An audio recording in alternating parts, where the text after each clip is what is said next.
What's happening, people? Welcome to the United stand. The road trip has started again. This game's a little bit further away today. Not as far as Manchester, which is nice. But today we got Leicester, man, in a game that, well, let's start by saying we have to win. We have to win. Obviously, Chelsea winning last night.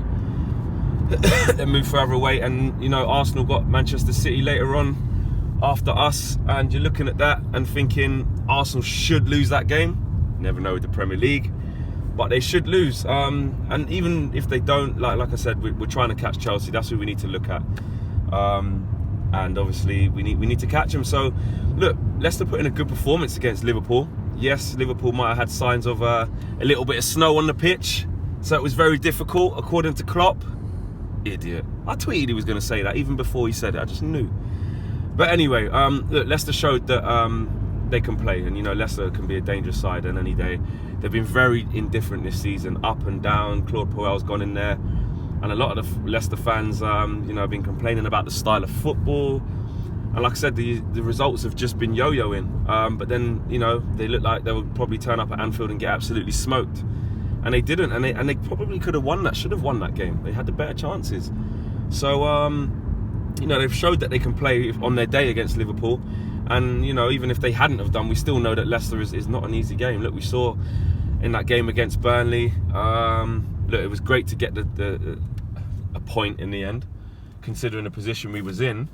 But it just shows that there's no easy games in the Prem. I mean, me along with probably all of you guys at home saw that game as a almost nailed on 3 points, especially with how we were playing, and it just didn't pan out like that. But, you know, we had the fighting spirit, and it's interesting that Ollie said even after the game that, you know, it had the sense of that the players kind of felt they were 1-0 up before they even went out there. And you've got to earn the right to play, etc. And this is another game, you know. If we don't win this game, you're starting to look at it, and the gap starts increasing between us and fourth place. And then we've got some more very, very tough games coming up after the Fulham game away. So, you know, we have to keep pace. 3 points is an absolute must today, an absolute must. I know, you know, the general rule of thumb is if you don't lose the game, make sure you get something out of it. And yes, last week we were 2-0 down, so a draw ended up being a half decent result. But today, I don't think we can afford another draw, man. I'm more siding with the fact of if we draw today, we might have to kiss top four. Not completely goodbye, but it would make it extra difficult. You know, because like I said, we've still got to play Chelsea at home, we've still got to play Liverpool at home, still got to play Man City at home. You know, you look at the back end of the season, and Arsenal, I think, probably only have to play us at home after City, and then they're done with all the top six. Apart from, I think, maybe Tottenham away. But, you know, you're just looking at the run-ins, and ours is definitely harder than Arsenal's. So, look, we've got to take care of our own business. We've got to keep going. I have to say, Martial, 5-year deal, done, dusted. Fantastic news. Fellaini gone as well in that time. Look, we all knew what Fellaini was at Man United, but plan at a maximum is a plan B, plan C at best. Scored some important goals for us over his career, so, you know, fair play. But we all know moving forward, he's not the calibre of player that Manchester United needs in their midfield if we're looking to kick on. So, you know, what Ollie's done in 6 weeks is taken other managers ages to do. And there's a lot of players who are out of contract in the summer. For me, I'll just give Herrera whatever he wants right now. I think we need to sign him up, and obviously the likes of Jones, I would let go. Matt had question marks out on him as well. Ashley Young, a lot of question marks. But today's game, man, look, I think what we did learn from the Burnley game is the fact that front three isn't our best, and we need to go with our best front three, which is obviously Rashford, Martial, and Jesse Lingard. If there is going to be a slight change, then obviously Alexis, I think, should be the one to come in, because he's got legs, he will run, and with how we're trying to play, he will get chances. So we have to go back to that. He said that the only injury, I think, was Marcus Rojo, so no real problems for Pogba and Martial. Hopefully that I expect to see Martial coming straight back into the side, celebrating his 5-year contract extension. He's got to come back in, man. And I liked what he said, though, in the press conference, you know, about the fluidity, the interchange. You know, if you ask Tony Martial where he wants to play, he probably does want to play number 9. You know, that was Rashford's argument for so long. He wanted to play number 9, now he's been playing there. But he said even when they are there, it's just more when we set up defensively, those positions. You know, when we attack, he said, I want them to interchange.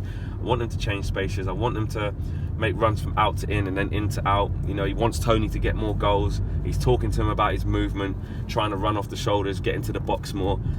You know, because I think Tony, he made a good point. Martial scores a lot of worldies, a lot of very good goals. He needs to add some tap-ins to his games as well. You know, that's what, you know, like Ollie said, he used to get, 9-10 tap-ins a season just from your movement and being in the right place at the right time. You don't want to just rely on tap-ins, just like you don't want to rely on worldies. So yeah, I'm looking forward to it. I want to see that come back in. I think Herrera has to come straight back in without a doubt. We just need to start, for me, he says everyone's fit, so for me there should be no reason why we don't play the team that's been playing more often than not under Ollie, which we can see is what he considers his best team. The back four side of it, I know that's kind of been changing here and there. For me, I don't know why Eric Bailly didn't play against Burnley. I thought Arsenal brought him back in. He had a great game with it to Lindelof. And for me, I thought, right, that's it. You've kind of politely asked Jones to move aside, and then you kick on with Bailly and Lindelof. We didn't see that. So I'm still not sure as to why that's happening. Bailly has to start today for me. I just want to see Jones phased out. I want to see a partnership developing between Lindelof and Bailly, but it just doesn't seem to be happening. Chris Smalling's back fit again, so there's a high chance, Chris Smalling and Lindelof, they might go back to that. But I just don't want to see Jones. I'll be happy even if it's Smalling. Then I'm happy with that. And the fullback situation, Luke Shaw, you still want to see a bit more from him. He's having steady games. I'm not going to say he's having awful games because I don't believe he is.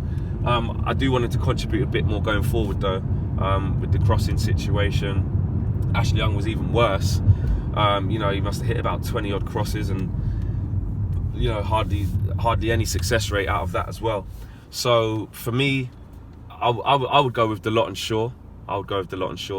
But again, you're not really sure how Ollie's gonna go down that route and if he is or not. And obviously De Gea straight back in. So look, for me, we have to win the game. I'm predicting we will win the game. I think we'll get a good reaction. I think the players will look at that Burnley game and the coaching staff, Ollie, etc. and Phelan will look at it and get the players back ready again. They will say, look, you had 8 games unbeaten. Okay, you're still unbeaten now, but you had 8 games winning on the bounce, should I say, and you got a bit complacent. This is the negative side of when you're winning and you're winning comfortably. You can get complacent, and I think that would have been drilled into them all this week about that complacency, starting the game well. Because I think if we score first, I think we just knock the wind out of Leicester. They've just come off the back of a good performance against Liverpool. They're going to be going into it thinking Burnley got a draw against Man United. How did they do it? I'm not necessarily saying they're going to play like Burnley did, which I think would help us, because Burnley, the 11 men behind the ball, just waiting for us to cross it. I think Leicester will come at us a bit more. They've got pace, and they can play quick counter-attacking football themselves. And they've just got that centre midfielder Tielemans, who I think is actually a good player. I remember when we played against them in the Europa League, and he's a good player. I'm surprised he actually left Monaco and went to Leicester. Tielemans is a good player. So they've just signed him. I don't know how much he's going to be involved. But it's going to make for a good game. But like I said, if we play how we've been playing, bar the Burnley game, and have the right attitude, we win the game, and we win the game comfortably. As simple as that. Because if our best players play to their abilities, we win against sides like Leicester's, like your Leicester's. But the mentality's got to be right, and the start's got to be right, and I'm hoping it will be. So that's basically my team prediction, and obviously prediction for the game. 2-1. I'm going to go. Let me know what you guys think, and let me know what your scores will be. I will see you guys after the fan cams. Peace.